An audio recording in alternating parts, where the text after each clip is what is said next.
Ya salam, rancaknya Malaysia putuskan mundur dari perjanjian dagang dengan Amerika Serikat. Anwar Ibrahim memang beda. Cita-cita orang Indonesia adalah menjadi budak Amerika. Ini coba kalian baca berita ini guys, di mana Indonesia itu mengimpor 1000 ton beras dan 580.000 ayam dari Amerika.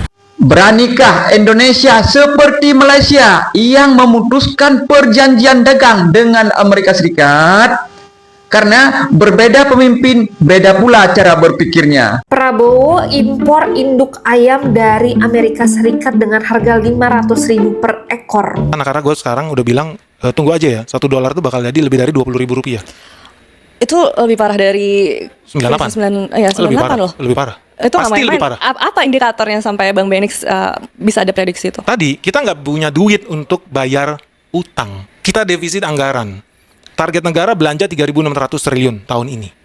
Padahal penghasilan cuma 3.000 triliun. Nah, kita kan bukan orang bodoh. Sejak SD diajarin jangan hidup lebih besar pasak daripada tiang. Malaysia, para sahabat, negara yang pertama yang membatalkan perjanjian dengan perang tarif dengan Donald Trump. Indonesia tidak bisa hanya menjadi budak. Malaysia menjadi tempat tumpuan seluruh dunia, dipuji-puji dan termasuk netizen Konoha. Assalamualaikum warahmatullahi wabarakatuh. Jumpa lagi para sahabat dan teman-teman dengan Mas Farhan. Gimana kabar-kabarnya? Semoga kalian semuanya sehat-sehat saja. Yang baru bergabung di videonya Mas Farhan, terima kasih banyak-banyak yang sudah setia menonton di channel ini. Saya doakan semoga kalian semua dimurahkan rezekinya, dipanjangkan umurnya, dijauhkan dari malak bahaya oleh Allah Subhanahu wa taala. Amin amin ya rabbal alamin. Oke para sahabat dan teman-teman, di video kali ini Mas Farhan akan mereaction beberapa video yang sudah di-tag di TikTok Mas Farhan tentang Malaysia yang menjadi tempat pujian ini para sahabat. Ini bukan tentang pujian apa para sahabat, tentang ekonomi, bahwasanya Malaysia orang yang pertama di dunia yang memutuskan kontrak dengan Amerika Serikat karena perjanjian perdagangan tarif para sahabat itu sudah dibatalkan, tak ada gunanya macam itu. Betul yang dikatakan Perdana Menteri ketika perjanjian yang ditandatangani itu para sahabat, apabila kedua belah pihak ataupun Malaysia tidak menguntungkan dalam surat perjanjian yang ditandatangani tarif tersebut para sahabat, bila-bila masa Malaysia dengan senang hati untuk membatalkan tersebut. Tetapi Indonesia para sahabat tidak semudah itu. Perjanjian yang sudah ditandatangani di atas kertas para sahabat dengan Donald Trump, perjanjian perang tarif, bahwasanya Indonesia ekspor barang ke Amerika Serikat akan dikenakan tarif 19% para sahabat. Sedangkan impor ataupun barang yang masuk ke Indonesia, seperti halnya sekarang tambahannya juga berupa beras berapa 1.000 ton dan juga berupa ayam berapa 8.000 ayam macam itu para sahabat. Itu tarifnya 0%. Bahwasanya bening terang-terangan para sahabat, Indonesia setiap tahunnya selalu ada gebrakan. Indonesia itu menjadi budak Amerika Serikat macam itu para sahabat. Dan para sahabat penasaran seperti apa videonya? Kita simak sama-sama. Apa-apa benda boleh komen dekat bawah. Tetapi jangan lupa bantu sokong channel ini dengan like, comment, share, dan subscribe-nya. Kita tonton sama-sama. Let's go. Malaysia berani lawan. Pemerintahan negara ini keren. Kalian hebat. Top. Asli kalian hebat.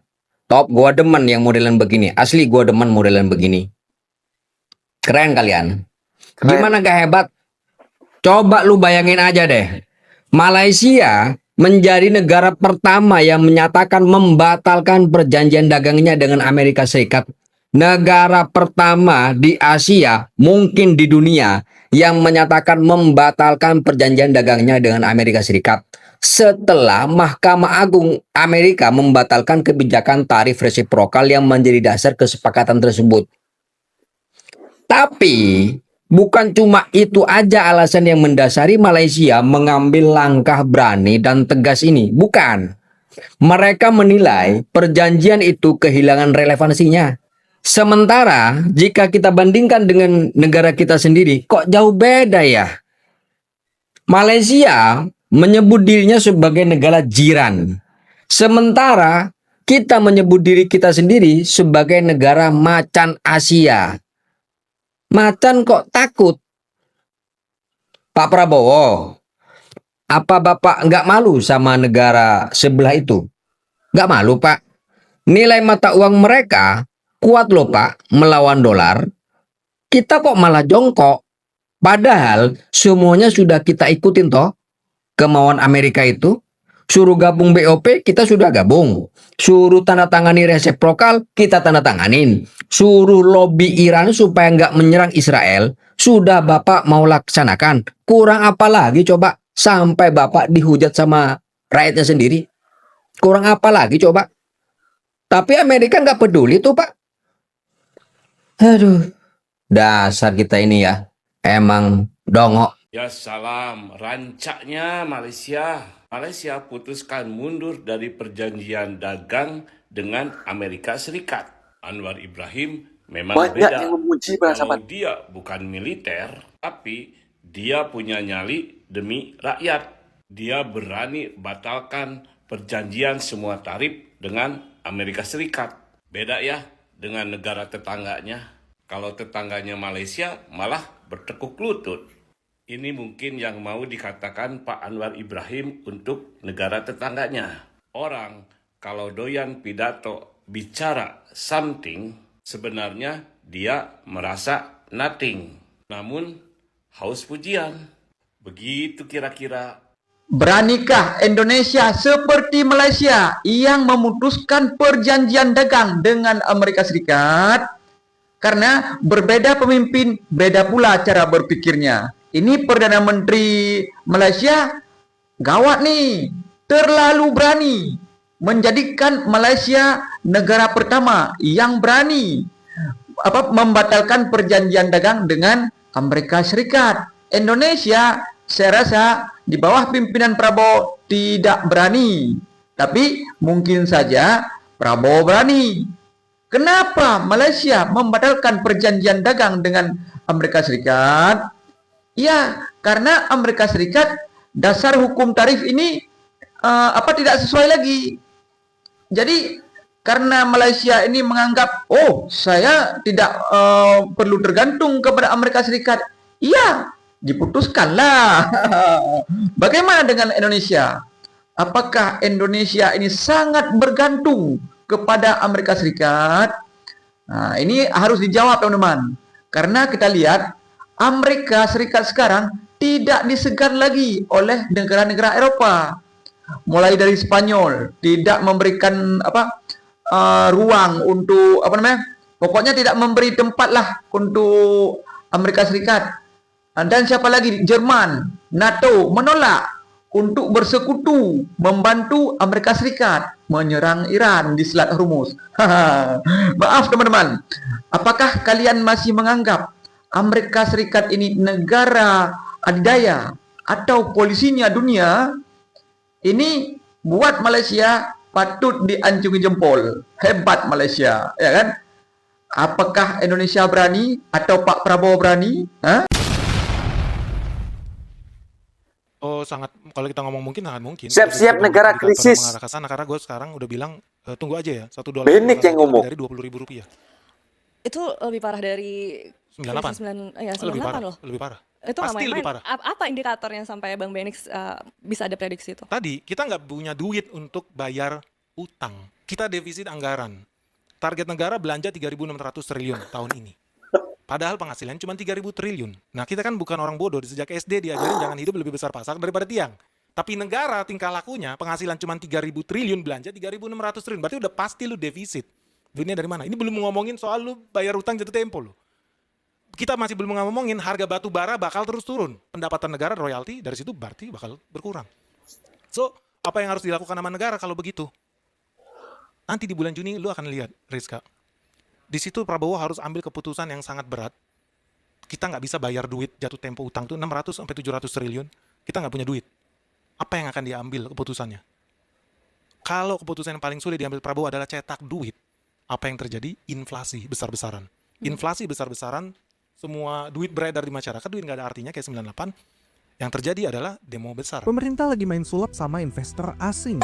Investor asing mulai kabur karena mereka ngerasa sedang diajak main sulap oleh pemerintah lewat data ekonomi yang too good to be true. Mereka curiga sama dana 82,5 triliun yang ditarik dari pajak BI sampai penundaan subsidi cuma demi menutup lubang anggaran. Apalagi sekarang Danantara nguasain aset sekitar 60% PDB tapi transparansinya rendah. Udah kayak masukin uang ke kotak hitam. Siapa yang mau? Pemerintah kita malah sibuk danain MBG daripada bangun sesuatu yang produktif. Moody's, bahkan lembaga kredit yang menilai kesehatan keuangan negara, udah bilang, ini kalau arah belanja negara makin gak jelas, bisa bikin utang makin mahal dan menyusahkan rakyat. Ujung-ujungnya warga kecil yang harus nanggung beban lewat kenaikan pajak. Aduh, bergetar. Keuangan negara di era Presiden Prabowo semakin memburuk akibat utang yang membengkak, sementara pendapatan malah jeblok. Penerimaan Indonesia cuma 12,7% dari PDB. Ini terendah di antara negara-negara berpendapatan menengah. Bahkan utang kita udah mencapai 8.900 triliun. Jadi sebenarnya negara kita ini defisit terus dalam keuangan. Iya bener banget, negara kita ini selalu mengalami defisit tiap tahunnya, dan itu ditutupi dengan utang. Nah sekarang utang kita itu udah sampai 8.900 triliun, paling banyak berasal dari luar negeri. Sedangkan rasio penerimaan kita dari pajak dan lain-lain cuma 12,7% aja. Bahkan prediksinya cuma 11,9%. Ini rendah banget loh di antara negara-negara berpendapatan menengah, dan itu disampaikan langsung oleh Bank Dunia. Ini beda banget dengan negara maju kayak misalnya Denmark. Mereka bisa ngumpulin 40% dari total PDB milik mereka lewat pajak karena sistem pajaknya ketat. Oh iya, kan Indonesia dicap sebagai sistem penerimaan pajak paling buruk, Ri. Nah itu dia, akhirnya nggak semua potensi pajak itu bisa terjaring kan, dan cuma dapat 12,7% aja. Jadi lu bayangin, pemerintah kita itu nggak bisa ngambil bagian yang wajar dari aktivitas ekonomi untuk membiayai layanan publik, infrastruktur, dan pembayaran utang. Kalau dibandingin sama Vietnam, penerimaan negara mereka lebih tinggi, 20% loh dari total PDB. Pantas mereka bisa bangun banyak fasilitas. Numpang tanya nih guys, bagi kalian para netizen Indonesia, ini coba kalian baca berita ini guys, di mana Indonesia itu mengimpor 1.000 ton beras dan 580.000 ayam dari Amerika. Ini menurut kalian beritanya benar apa enggak nih? Kalau beritanya itu nggak benar atau hoax, aduh tolonglah ya, jangan menyebarkan berita yang nggak benar ke masyarakat kita ya guys. Ini takutnya masyarakat kita akan berpikir yang makin jelek tentang pemerintah kita. Tapi kalau ternyata berita ini memang benar adanya, dan memang benar pemerintah kita itu mengimpor 1.000 ton beras dan 580.000 ayam dari Amerika. Yang jadi pertanyaannya adalah, apa dampaknya untuk kita sebagai masyarakat Indonesia guys? Bukankah itu nggak fair ya kalau memang hal itu memang dilakukan oleh pemerintahan kita ya? Itu kan jadinya nggak adil buat para peternak kita ya, buat para petani kita. Kan Indonesia adalah negara yang banyak sawahnya kan, banyak juga para petani yang hidup di negara ini, banyak juga peternak yang hidup di negara ini. Kenapa sih harus import? Faktaknya di mana sih? Jadi kalau dilihat-lihat, ini sebenarnya adalah bentuk penjajahan atau kolonialisme Amerika Serikat terhadap Indonesia. Jadi Indonesia itu negara bagian ke-51. Kenapa? Karena di sini ditulis kalau Indonesia mau bikin kerjasama dengan negara-negara lain, tapi kemudian isinya bertentangan dengan kepentingan dari Amerika Serikat, maka perjanjian tadi harus diterminasi, harus dihentikan. Dan berlaku yang ART ini ya? ART ini lebih tinggi gitu ya ininya? Iya, derajatnya dengan perjanjian dengan negara lainnya. Kita mau kerjasama misalkan dengan Eropa, nggak bisa kalau ada pasal-pasalnya bertentangan dengan ART. Kita dengan Tiongkok nggak bisa, dengan Timur Tengah juga nggak bisa. Jadi ini mengunci Indonesia menjadi hubungan eksklusif hanya dengan Amerika. Prabowo impor induk ayam dari Amerika Serikat dengan harga 500.000 per ekor. Jadi rencananya Indonesia akan mengimpor 500.000 Mahal sangat. ekor grandparent stock atau GPS atau induk ayam dari Amerika Serikat. Yang nilai impornya diperkirakan mencapai 17 sampai 21 juta US dollar atau sekitar 286 sampai 336 miliar rupiah. Harga per ekornya itu sekitar 493 rupiah. Mahal banget. Perasaan ayam di Indonesia banyak banget deh. Dan katanya ini udah best offer nih, soalnya biasanya harga per ekornya tuh bisa 60 sampai 70 US dollar atau 1 sampai 1,17 juta rupiah per ekor. Dan kalau ini terjadi, kita bisa dapat oversupply. Ayam bisa apa itu? sama peternak lokal. Kok seharga nilai emas? Sektor perunggasan. Aduh, suka bingung deh sama kebijakan-kebijakan ini. What do you guys think about this? Komen di bawah. Sulit, mahal juga Bu. Berapa Bu? Kemarin kami beli di situ 40.000. 40.000 Bu. LPG langka, warga Bengkulu Selatan mengaku sulit. Menjelang Hari Raya Idul Fitri, warga Bengkulu Selatan mulai mengeluhkan sulitnya mendapatkan gas LPG 3 kg. Tak hanya langka, harga gas di tingkat pengecer bahkan disebut-sebut melonjak hingga mencapai Rp40.000 per tabung.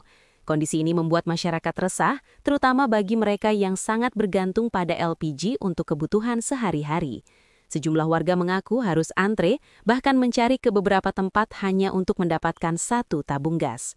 Menanggapi kondisi tersebut, pemerintah Kabupaten Bengkulu Selatan melalui Disperindak langsung turun ke lapangan melakukan inspeksi mendadak ke sejumlah agen. Cita-cita orang Indonesia adalah menjadi budak Amerika.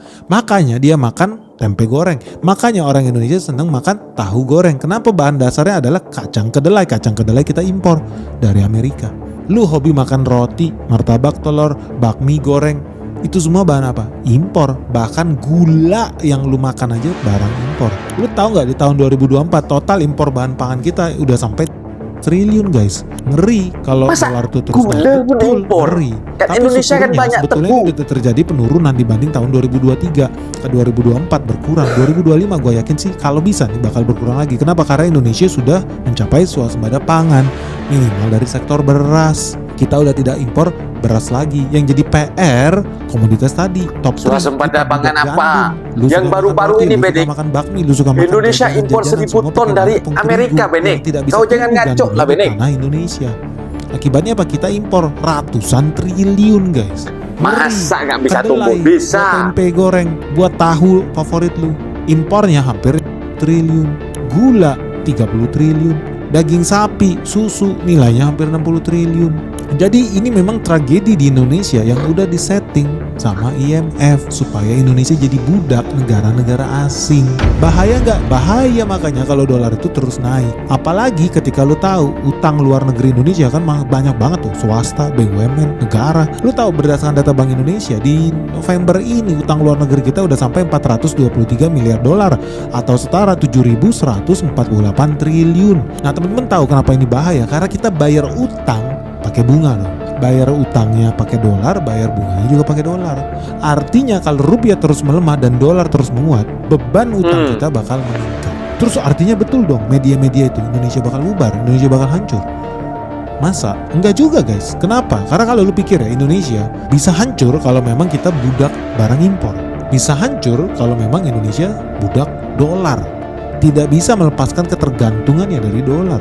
Nah, itu dia para sahabat dan teman-teman video yang sudah kita simak bahwasanya negara Malaysia, negara jiran kita Malaysia, negara yang pertama yang memutuskan kontrak perjanjian dagang, perjanjian tarif para sahabat dengan Amerika Serikat. Jadi bahwasanya apa ya? Amerika Serikat dalam Mahkamah Konstitusi dekat sana para sahabat, dalam sidang mahkamah bahwasanya Donald Trump sudah kalah dalam perang tarif itu para sahabat. Kalau yang melawan dengan tarif tersebut orang China dan negara China yang dulunya China memberikan tarif 100 dan Amerika Serikat memberikan 110 macam itu terus berlangsungan para sahabat. Tetapi untuk yang membatalkan kontrak dalam negara Asia bahkan dalam dunia in the world para sahabat, ini hanya Malaysia yang berani macam itu. Kenapa Indonesia tidak berani macam itu? Karena dalam perjanjian yang ditandatangani di atas kertas Indonesia, bahwasanya mereka itu menjadi budak macam itu, menjadi budak Amerika. Dan setelah heboh terjadinya pembatalan yang dekat US itu para sahabat, bahwasanya Donald Trump kalah dalam sidang konstitusi dekat sana, dalam sidang mahkamah dekat sana macam itu. Indonesia malah impor 1.000 ton beras dari Amerika Serikat. Katanya Indonesia sudah swasembada pangan. Beras sudah berlambat dengan Indonesia. Kenapa kok masih impor daripada Amerika Serikat? Dan ayam 580.000 ayam yang diimpor dekat sana yang harganya 457 hampir 500.000 rupiah para sahabat. Ini apa-apaan harga ayam yang ada dekat di Indonesia mencecah sampai 90 ringgit sampai 90 ringgit 90.000 sampai ada yang 100.000 saja. Berapa ganda naiknya para sahabat? 4 kali ganda. Dan Malaysia para sahabat dalam perjanjiannya yang disepakati dalam tarif yang dalam sidang kemuncak ASEAN itu dalam perjanjiannya juga di situ apabila Malaysia tidak menguntungkan dalam perjanjian perang dagang tarif tersebut, Malaysia bila-bila masa boleh membatalkan kontrak tersebut. Itulah Malaysia, cerdiknya Malaysia. Apabila tidak menguntungkan kepada Malaysia, Malaysia bila-bila masa boleh membatalkan kontrak tersebut dan juga ditandatangani oleh Donald Trump. Makanya Donald Trump tidak boleh bercakap besar para sahabat karena sudah ditandatangani. Indonesia tidak buat semacam itu, tidak secerdik, tidak secerdas menteri-menteri yang ada di dalam Malaysia para sahabat. Cobalah belajarlah menteri-menteri yang ada di Konoha ini. Sekarang mau hampir lebaran, semua bahan pokok, belah beli, apalah runcit semuanya naik para sahabat.